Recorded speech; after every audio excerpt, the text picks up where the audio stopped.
When Cyclone Studios produced Battlesport on the 3DO, many people thought they couldn't top themselves. Well, they're about to do just that with their latest game entitled Uprising. Uprising is a new kind of game. It's a blend of action and strategy. The best kind of action you find in a game like Quake, the best kind of strategy that you find in a game like Warcraft or Command & Conquer.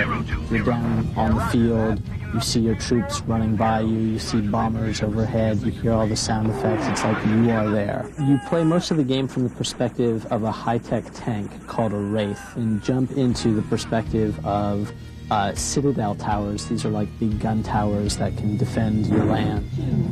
It's now online, and it's looking for anybody to attack. It's going to start kind of patrolling the skies, moving around. On the surface, it's an action game, you know, and you'll be driving around, and you'll see all these enemies, and you'll be shooting at them. But the real way to succeed at the game is by commanding all these other forces. Now, let me just take care of these guys. They're stupid enough to attack a tank. Not very smart. Finally, a game that wasn't you against 50 million other pieces. We really wanted you to feel that, you know, you were part of this allied force, and you're playing a big part in it, but, you know, you really have to use its entire resources, these bombers, these jets, these troops, these allied tanks, as part of your offense.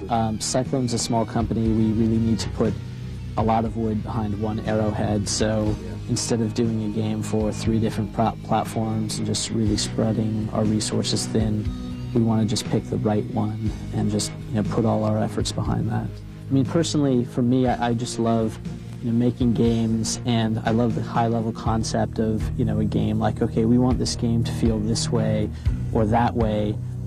It's okay if I'm not involved in all the creative details. I just want to believe in the spirit of the game. And as we've gotten bigger, you know, we've been doing more games, and so, you know, we have one game in one genre that I really like and another game in a genre that I'm really crazy about, and so, you know, it's just a great time. When the first World Series baseball game came out for the Saturn, it was one of the greatest baseball games ever. And then the next year, it got even better than that. Now, World Series Baseball 98 uses 3D polygons instead of 2D sprites. Let's see how it's changed the game. What we can see in the background here is World Series Baseball 98. We've gone with a polygonal version, keeping the same engine but upgrading it to polygon characters. I think the sprite base had a nice, clean, polished look to it and worked really well. What we wanted to do is continue the realism, the authenticity of the sport. What do polygons offer that sprites can't? Motion capture and more realistic movement. If I'm shortstop and throwing the ball to first stop and the second baseman's in the way, he's going to duck. Jumping up to catch the ball. Jumping up to catch the ball, the sliding, the banging the bat on the ground when they strike out, the kick in the dirt, facial expressions. What about gameplay enhancements? What's different with it that way? Gameplay has stayed pretty much the same, except we've upgraded a little bit and made it more realistic as far as the pitching style isn't just any pitcher can do every style of pitcher. It's more based on what the pitcher really has in his arsenal. You're going to get the true fastball from Randy Johnson. You're going to get Nomo's outrageous swing and wind up. So it's more realistic all around. More simulation kind of. Right. And I think some people like the arcadiness, and that's still in there. We didn't completely break away from that, but we've just upgraded to more of an authentic lineup, which is pretty much our overall theme. Initially, people were like, well, you know, it doesn't look necessarily as clean. It looks really cool, and I think it looks great. It's just, it's a difference, and it takes a little while adjusting to it. But overall, once you play it, it's like, wow, this is really cool. This is realistic. This is true baseball. EP talked to Ken Lobb of Nintendo about James Bond's newest adventure, GoldenEye, for the Nintendo 64, developed by Rare.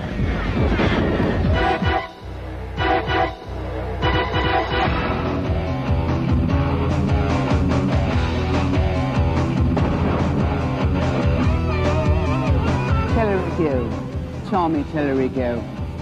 You know, being a villain is a very competitive business these days. You know, I was bummed because the guys got to meet the Bond girls. And I was invited to come. I love to play Nintendo, and I love this game. We're able to give players a really lifelike scenario. The enemies look like real people. The environment that you play in is an actual blueprint from the movie GoldenEye 007.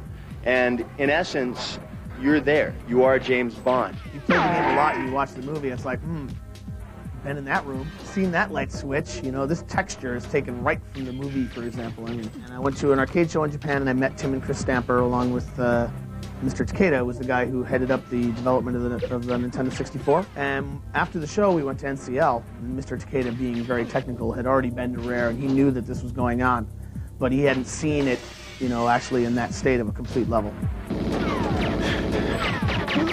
I found through white paper testing that a lot of the people were failing on the earlier missions, not just because the missions were hard, but because they were having trouble figuring out the mission objectives.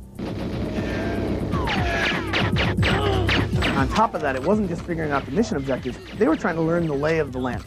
You know, they were lost and trying to figure out mission objectives, and they're getting destroyed by these incredibly intelligent enemies. So it was pretty obvious to me, why don't we just remove some of the mission objectives from the earlier level? The other thing we did with GoldenEye, which is very important, is even when you earn the codes, you cannot use the codes in the regular game. What happens is, as soon as you go to the code screen and bring up a code, you get a special cheat level select, and you can only go back to the levels you've already beat. So you can't use codes to earn other codes, and you can't use codes to beat the game. I think it will give you a pretty good feeling. I've tried the game, and I really got caught up in the suspense and the intrigue, and I really felt as though I was part of this world. I felt like I was making the movie again. One of the things I pushed for early on was also the lean and duck. When you play these games, a lot of times what you're doing is finding a corner and then strafe right, strafe left, strafe right, strafe left.